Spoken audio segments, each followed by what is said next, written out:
Hey there guys, this is Jet Seekers and I'm bringing you a review of the Transformers Commemorative Series 4 Autobot Smokescreen. So I picked this up yesterday or the other day, depending on when you watch this, from a kind of collectible slash video game store which I kind of frequent. And so yeah, I basically just found them there. Well, more really, I bought some other Transformers from them and asked if they had any Transformers and they said they had this guy. And this, and a $50 Bumblebee that doesn't transform, so obvious choice. So, may as well just start off with the packaging. Really nice gridded background, kind of like the G1 that comes across. You actually kind of see me in there. So yeah, so you got that on the bottom. Product shots, Transformers. Side artwork, Transformers. More than meets the eye. On the back, you have a nice image, brief bio. Yeah, here. Yeah, if I can get that to focus, you can read that if you want. So, right on. Artwork, other side, same. Top, kind of the. On the top, kind of just the start, change, finish thing. And on the inside, there's a flap. On this side, you have the other figures in the wave. Series 5 with Inferno, Tracks, and Hoist on Autobot Tracks. And Series 4 with just Smokescreen and Grapple. Over here, you have the figure all displayed up with missiles that have been cut out, missile launchers that don't work, and a gun and the figure. So, so let's get them open and take a look. So here is Smokescreen in vehicle mode, along with everything he comes with. He comes with 2 missile launchers, which don't fire. You don't have any spring mechanism or button at all, so you just take the missiles and pop them in, and they just stay in there, which is actually kind of nice if you just like displaying them rather than worrying about bugging them and going everywhere. He comes with 3. I've only got the 2 from the previous owner that he cut off the sprue. The third one is still right there on the sprue. So yeah, you have these. We'll get to those later. Then you also have his gun, which is a nice little black gun. Okay, this is the Hasbro Commemorative series, so apparently in the Encore series by Takara, this was chrome. And I assume that also these bullets or missiles were also chrome. So here we have him in vehicle mode, keeping the back down.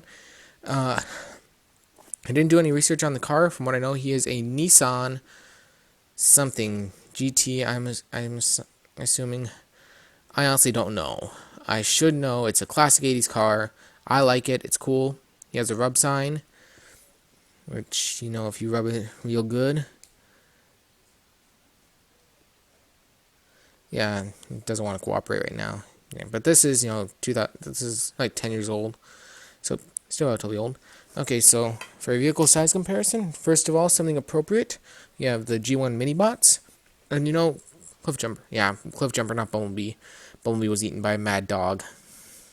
So yeah, relatively small, but yeah. Modern Legends. Hound, actually they're a lot closer. The size scale is a little bit bigger than you thought. This guy's really small.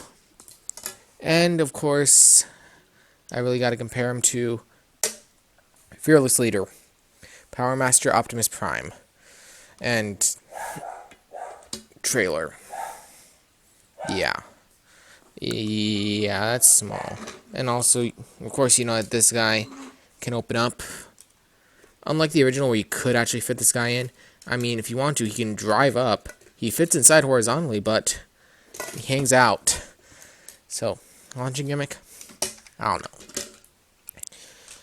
And then, of course, since these were kind of like the deluxe of their day, gotta compare him to a modern deluxe. Wheeljack, another G1 Autobot. And this guy is tiny. I mean, look.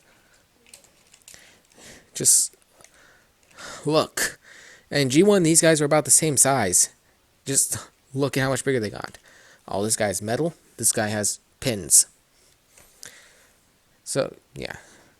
Now then, on to transformation. Well, first of all, actually, he's got a die-cast hood, die-cast rear fenders. Doors are plastic. This part's plastic. The top's plastic. These windows are plastic. But still, there's a lot of die-cast in there and underside. So, yeah, and also rubber wheels, even though it's Hasbro. So he rolls very nicely, just like that guy, just like this little guy should, because that's also a reissue. So to transform him, first thing you want to do is open the doors, and that's just a feature of the transformation. It's nothing special. A lot of G1 Autobots did that. Pull back the back, and then here's where you can either go front or back. It doesn't really matter. I prefer to go back. So you fold this forward, split the back like that. You can only do it like that. Lift up what will be the crotch piece, rotate it around, put it back down. Now for the front, you undo the fists, pull out one arm, you flip this around, and pull it down. Push down the hood, and there you go. You have Smokescreen in robot mode. Although it looks rather bland and lots of 38s. And so to spice them up, what we do is we take this, we take these, plug them onto the sides of the head. So then they do that. Like that, so he has his shoulder cannons, if we get them to face the right way. And then also put the gun in his fist. So there he is in robot mode. I said, put the money in the bag. You hear me? I'm sorry, I have no idea what that was. So yeah, here he is in a robot mode. First off, articulation. He has absolutely no head movement. His arms can go up on the transformation joint. They can also go out on the other transformation joint. They can rotate forward on the transformation joint, another transformation joint, and they can also bend at the elbow, which is not a transformation joint, kind of, and also the wrists can swivel. Now, first thing you may all notice is, wow, he looks a lot like Prowl and Bluestreak. And that is because he is the third iteration of this mold. And yeah, a lot of Autobots did that, I wish I could say more, but that seemed to be the common mold. Oh yeah, Grapple and Inferno, but yeah, in any case. So there he is. He stands that tall. That tall. Here's my hand. It's kind of small. So here he is compared to Universe Legends Hound. As you can see, yeah, Hound is small, but yeah, this guy's also kind of small. And also here he is next to Sea Spray and Cliff Jumper, and yeah, that should come up to about his mid-chest, both of them. This guy a little bit taller because of his propellers. And also, compared to a modern deluxe, like Wheeljack, he is much shorter. So, yeah, there's that. And also, final size comparison to Fearless Leader. Yeah, he is tiny. Yeah, I'll give you some of the size scale. And also, just because I can, here's next to Super Fearless Leader. Only comes up to about his mid-thigh. So, yeah, that is tiny. Now, for some of the detailing. First of all, his head sculpt is very nice. With a nice painted horn, silver, and that's actually just on the back of some translucent plastic. He's got a metal chest with a 38 number racing. His hood is die-cast. His feet are die-cast. And is not. Okay, so final verdict. Would I recommend this figure?